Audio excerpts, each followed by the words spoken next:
I do think that there is a connection between positive outlook and positive outcome.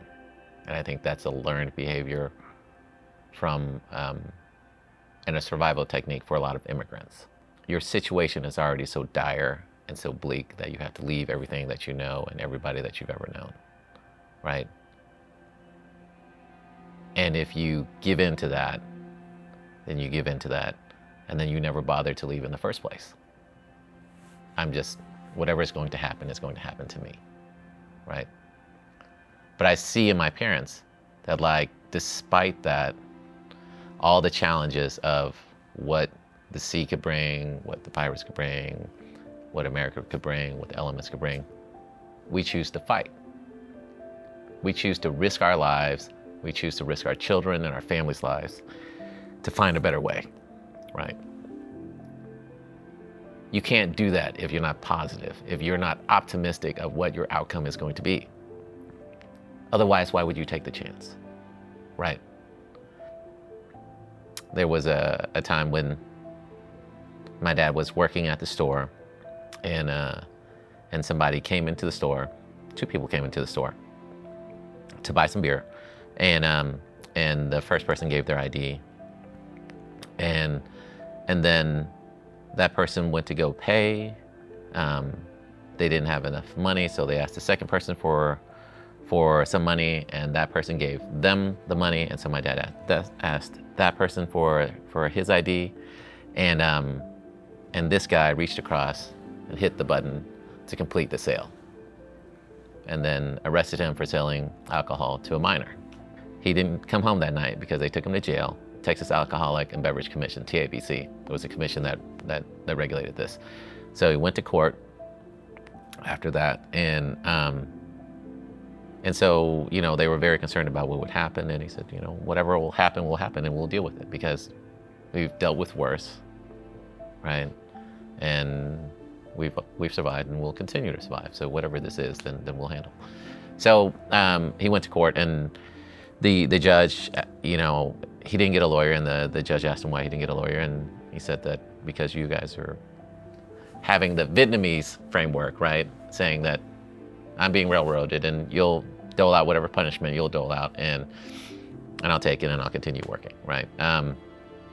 And luckily for him, another spot where somebody inserted themselves to help, and the judge said, no, that's not how it works here. Get yourself a defense. Tell me what happened. And luckily the judge understood it, and they cleared him, and no problem. But like, these things have happened, and so I've never seen my parents falter. I've never seen my parents give up. I've never seen my parents get discouraged.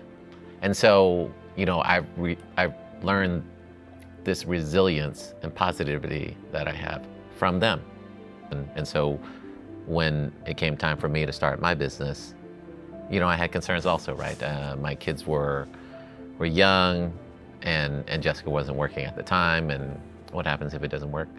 And I was reminded of the thing that my dad said to my grandfather before he left Vietnam, because my grandfather asked him the question, right?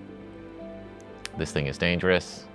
What are you gonna do when you get to America, or wherever you're going? You know, how are you gonna feed the family? And my dad said to my grandfather that as long as I have my health, then I'll be able to take care of my family. And so I felt the same way, right?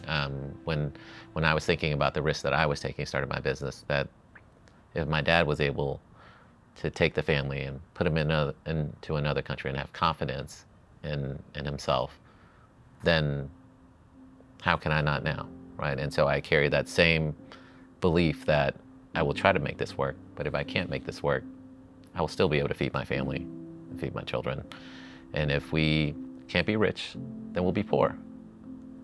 But either way, we're better off now than we would have been otherwise. Like, I'm not afraid of that failure either, right? Because we've been there. I think that we really can look at the Vietnamese community and the situation there as a proxy for what can happen with our Afghan partners. there were a lot of Vietnamese people that were allowed into America because they were partners, because they fought alongside and with the Americans. You know, they and then the rest of the Vietnamese community were able to assimilate over time, were able to grow and thrive within the community, get their kids into college. Now people don't talk about Vietnamese people in the way that they did when I was kids, right? When there was a lot of like discrimination and all this and fear of Vietnamese people.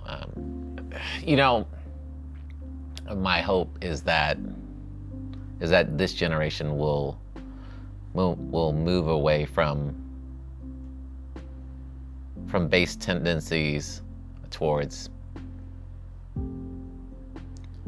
fear and tribalism and discrimination and racism and all this, and remember that when we talk about America, right, and you talk about like the fabric of America, it is woven together with like these different swatches of immigrants that came at different times. Everybody had situations, you know, there was different discrimination against the Irish, against the Polish, against the Jewish, against, you know, you name it. All throughout our history, right? Everybody had to make their way to America, to make America their home. And it might have taken a generation or 2 generations or 3 generations, but eventually, not only did they consider America their home, but America is considered them Americans as well, right? And so, you know, I hope that discussion of what is American involves a look back to where we came from and how we came to be the country that we are today.